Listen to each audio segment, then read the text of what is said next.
i ni yma heddi yn Canolfan Cymru Llundain. Mae cwrs undydd Cymraeg mae heddi, felly mae rhain yn cael eu cynnal deir gwaith y flwyddyn yn y ganolfan, a hefyd mae yna wersi bob wythnos hefyd, a mae yna bobl yn teithio bell ag agos i ddod i'r cyrsiau. Beth yw wastad yn diddorol, rhywbeth fi'n licio gofyn reit ar y dechrau bob cwrs undydd yw beth yw'r cymhelliant a pam bod bobl yn dysgu Cymraeg. Yr ateb syml ar un falle rhwydda yw pam lai yn dyfe, ond mae fe wastad yn ddiddorol iawn i glywed beth yw gwahanol rhesymau, gwahanol cymhelliant dros dysgu Cymraeg. A enghraifft heddi oedd dyn ni bobl oedd gwreiddiau yng Nghymru, rhai dim ond wedi bod yng Nghymru unwaith neu ddwywaith yn ei bywydau, dim cysylltiad o gwbl, ond jyst wedi cwmpa mewn cariad gyda Chymru a gyda'r iaith.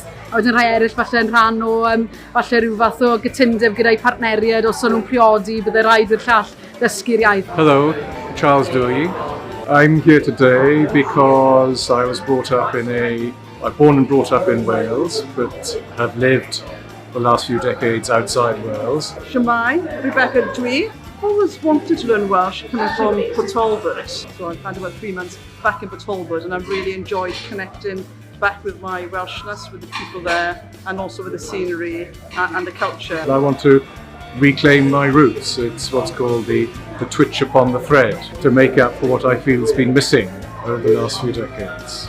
Wir yn mwynhau'r cyfle i ddod nôl i Lundain ac i'r ganolfan i trial annog mwy o bobl tu hwnt i Gymru ddysgu'r Gymraeg. Ti'n meddwl, fe rhywun sy'n meddwl yn rhyngwladol. Mae'n bwysig bod ni'n gwerthu'r Gymraeg a Chymru tu hwnt i Gymru yn Llundain, yn lle da i wneud na. Felly, mwy o bobl chi'n annog i siarad Gymraeg ar draws y byd, gorau oll.